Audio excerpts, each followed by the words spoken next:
Pessoal, olá.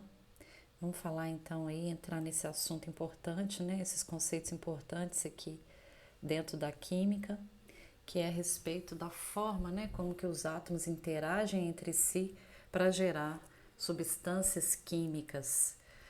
As ligações químicas entre átomos de elementos iguais, que geram substâncias simples, ou entre átomos de elementos químicos diferentes, ela depende muito, né, desse entendimento, depende muito da gente entender a estrutura eletrônica dos átomos em si, né? Depende muito também das propriedades periódicas na qual cada átomo tem como característica, né? Então, por isso é muito importante para que a gente chegue aqui em ligações químicas, nós estejamos com um bom entendimento sobre essas propriedades periódicas, principalmente eletronegatividade, energia de ionização, afinidade eletrônica, né? Essas três vão comandar muito o nosso entendimento e a respeito dos tipos possíveis de ligações químicas existentes entre os átomos. Muitas das vezes a gente busca entender nas ligações químicas aquela característica que uma substância demonstra na parte macroscópica, né? Então a gente observa uma substância de forma macroscópica no dia a dia, e aí, entrando mais a fundo no mundo microscópico dessa tal substância, a gente tenta entender, né, com base em que essas características se pronunciam, né, naquela substância. E aí é que entra o entendimento das ligações químicas. Então é uma cadeia de conceitos que não dá para a gente separar. Importante que a gente tenha aí bem solidificado distribuição eletrônica, né?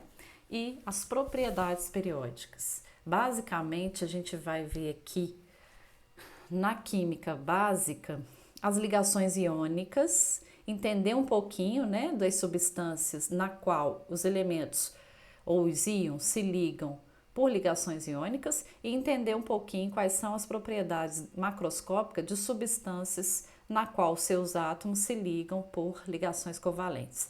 Ligação metálica normalmente não dá tempo da gente falar na química básica. Em sala de aula, às vezes eu até tento explorar um pouquinho, mas aqui vai ser corrido, né? O nosso tempo aqui do ERE é mais corrido. Então a gente vai focar nessas duas. No primeiro momento, né, nesse oitavo PAPR, a gente vai dar sequência o que a gente começou lá no sétimo PAPR, falar sobre ligação iônica. No próximo quinzenal, a gente vai trabalhar aí com as ligações covalentes. Bom, então, por que que normalmente os átomos tendem a se ligar? Existe uma teoria básica inicial, né, que é a chamada teoria de Lewis ou de Langmuir, que é chamada de teoria do octeto, né? Foi proposta, na verdade, por Lewis e Langmuir. Com base na eletrosfera, né, da distribuição eletrônica dos gases nobres, é que se propôs essa teoria, né? Então, qual que é a ideia? Qual que é a ideia? Na natureza, a gente dificilmente encontra elementos, átomos, né, provenientes dos elementos dos gases nobres, hélio, neônio, argônio, criptônio, xenônio, rondônio. Dificilmente a gente encontra eles associados a outros átomos na natureza, inclusive a átomos dele mesmo, né? Eles não se ligam entre eles para gerar as substâncias que a gente conhece macroscopicamente.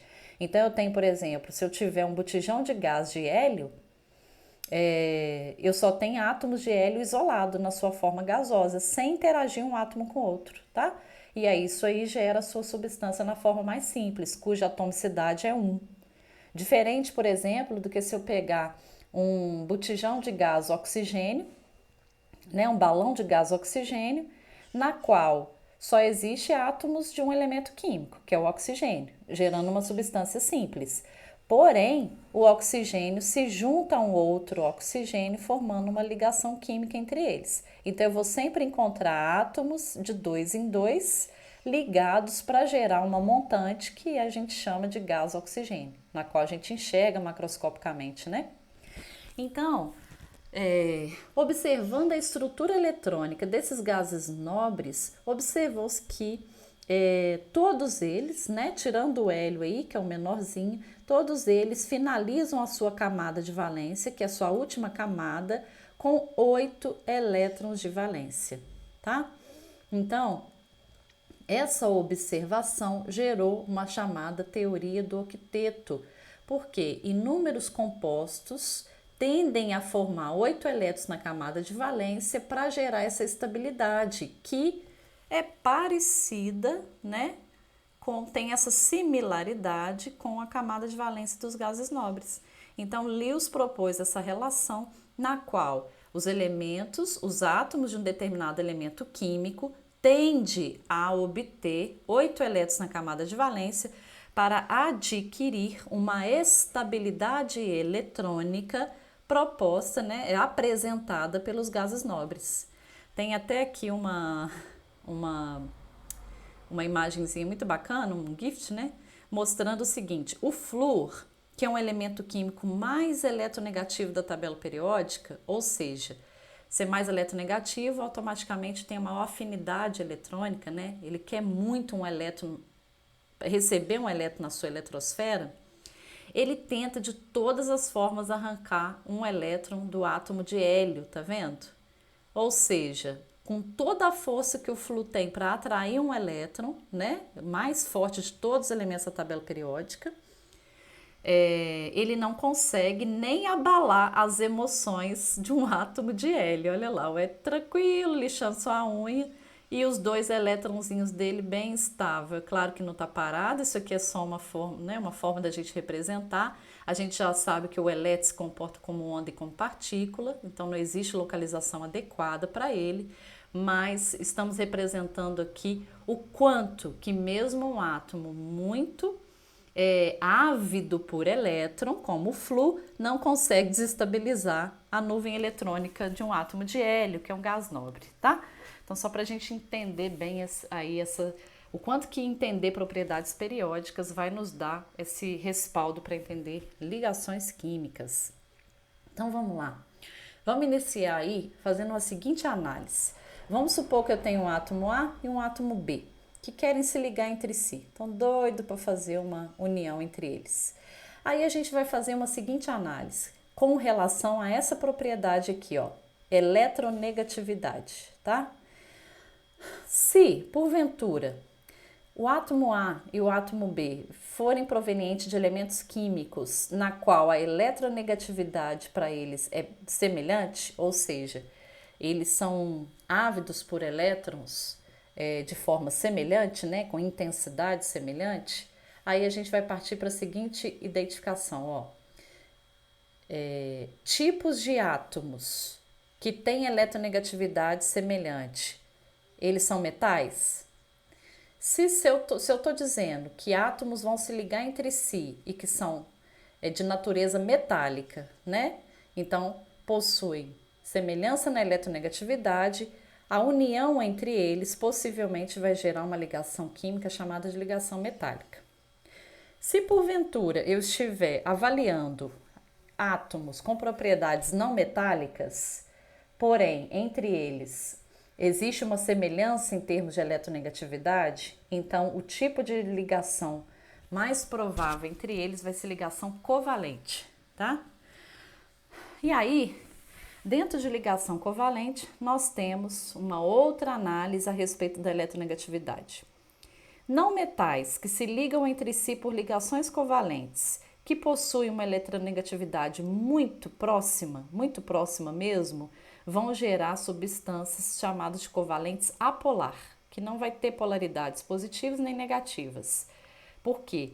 A força com que eles vão atrair o elétron da ligação é tão próxima que eles não vão gerar deslocamento eletrônico nem para um lado do átomo nem para o outro, gerando moléculas apolares, tá? Agora, se porventura esses não metais possuem uma certa diferença, não é muito, tá?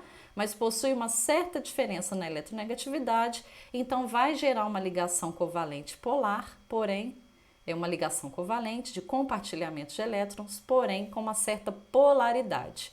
Ou seja, A se liga com B, porém B é um pouquinho mais ávido por elétron. A diferença não é muito grande, tá? Porque lembra que eu estou dentro da semelhança aqui, ó, de eletronegatividade? Porém, é uma diferença suficiente para fazer com que esse parzinho de elétrons que eu organizei aqui no meio entre eles se aproxime mais de B. gerando uma certa polaridade parcial negativa e como se estivesse deixando com uma certa polaridade positiva, né? Esse símbolozinho aqui é um delta que representa parcialidade, né? Então, eu não tenho uma carga total positiva, eu tenho parcialmente uma carga positiva em detrimento de um certo deslocamento dos elétrons de A na direção de B. Em que momento? No momento em que ocorre a ligação química, tá? Então, com isso, a gente gera uma molécula chamada de polar. Agora, se eu ligo A com A, se B é praticamente igual a A, esses elétrons que eles estão compartilhando entre eles vão ficar equidistantes entre A e B. Então, com isso, eu não gero polaridades nem negativas nem positivas. Dá origem a moléculas apolares, tá bom? Vamos voltar aqui no topo. Se, porventura, A e B possuírem eletronegatividade muito diferente, né? Ou seja, A é muito eletropositivo, tem uma tendência forte em perder elétrons, um caráter muito metálico, né? É característico de metais. Quer se unir com B, que tem uma afinidade eletrônica muito grande, né? Que consequentemente é muito eletronegativo. Normalmente isso aqui é característica de A metais. Então, se A, né, com baixíssima eletronegatividade, quer se unir com B com altíssima eletronegatividade, então provavelmente a união entre eles vai gerar uma ligação chamada de ligação iônica. Ou seja, A se une com B gerando um cátion real, um cátion positivo, B gera um ânion, né, uma carga negativa, porque A fornece elétrons para B. E aí eles se unem, né? Não é só, eu te dou o meu elétron, você sai feliz da vida por aí, eu também saio feliz da vida por aqui. Não. Através da geração dessas cargas positivas e negativas, vai ocorrer uma união entre eles em detrimento de uma força gerada por cargas opostas, que é chamada de forças eletrostáticas, tá? Essa força é tão forte que os mantém unidos numa ligação química chamada de ligação iônica. Desculpa, eu fico sem ar aqui. Então vamos dar sequência. Ligação iônica, ou também posso chamar de eletrovalente, é uma das ligações mais fortes entre átomos, tá? A ligação metálica também é uma ligação muito forte, mas a ligação iônica ele é forte em que sentido? Um átomo se liga ao outro, né, gerando íons positivos e negativos que atraem entre si através das forças eletrostáticas. Acabei de explicar isso, né? E essas forças eletrostáticas, elas são multidirecionais. Ou seja, um átomo que está ligado, interagindo com esse ânion aqui, ao mesmo que está do lado dele, tá vendo? Ao mesmo tempo, esse mesmo próton aqui, esse mesmo cátion, perdão, pode querer se ligar, interagir, na verdade, e aproximar dele um outro ânion, aqui desse lado aqui, tá vendo? Então, eu tenho uma interação dessa carga positiva com essa carga negativa nessa direção, mas se aparece uma carga negativa aqui do lado, ele interage com essa mesma carga positiva. Se lá atrás dessa carga positiva aparece uma carga negativa, ela também interage com essa mesma carga positiva. Pensa aqui na frente, uma outra carga negativa atraindo com essa carga positiva. Ou seja, em todas as direções, multidirecionalmente, uma única carga pode atrair cargas opostas ao seu redor, em cima, embaixo, do lado, do outro, para frente e para trás. Tá vendo? Em todas as direções. Por isso que ela é tão forte, porque a força eletrostática existente entre cargas opostas é muito intensa. Agora imagina várias forças dessas interagindo ao mesmo tempo. Uma única carga atraindo inúmeras outras. Aumenta ainda mais a força eletrostática como um todo, certo? Agora imagina para cada carga negativa atraindo outras positivas e assim sucessivamente. o que vai gerar então uma rede muito bem organizada, na qual a gente chama de retículo cristalino, tá? E esse retículo é altamente coeso. O que é coeso? Muito firme, né? Muito duro e muito intenso, tá certo? O que mantém ele na sua fase sólida, né? Então vamos aqui, intenso, eu começo e não termino as palavras, né? Intenso. Vamos ver um exemplo aqui, ó. Na natureza, né, a forma mais comum da gente encontrar o sódio, que é o elemento químico metálico, é na forma de Na+, na forma de um cátion, tá?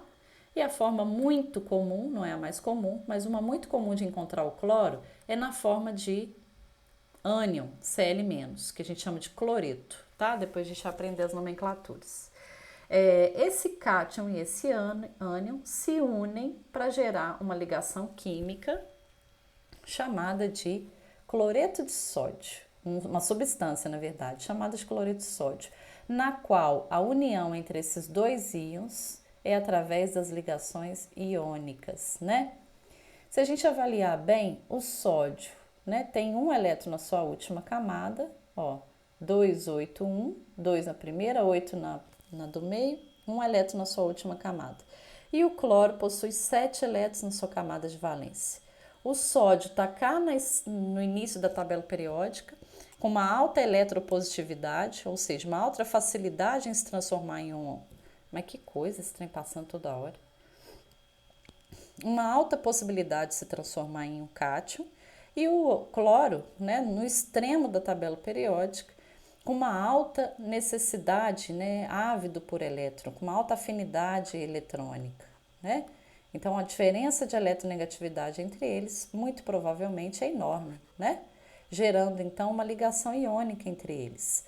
O sódio doa um elétron para o sódio se transforma num cátion positivo e o cloro, ao receber esse elétron, se transforma em um ânion, tá certo? Aí você imagina aqui, ó, vamos entender essa rede que está aqui do lado. Vamos imaginar, né? A gente já aprendeu que o raio de um ânion tende a expandir com a entrada de um elétron, né? Que diminui a carga nuclear efetiva sobre os elétrons, faz com que leve à expansão eletrônica. Então, essa bolinha aqui está representando íons cloretos, Cl-. A bolinha menor, que está gerando um cátion, leva a um raio menor, tá? A compressão do raio. Então, esse aqui eu vou representar o sódio Na+. Observa comigo que para cada ânion, aqui ó, vou pegar esse ânion do meio, ele está atraindo elétrons em todas as direções, ó. Tem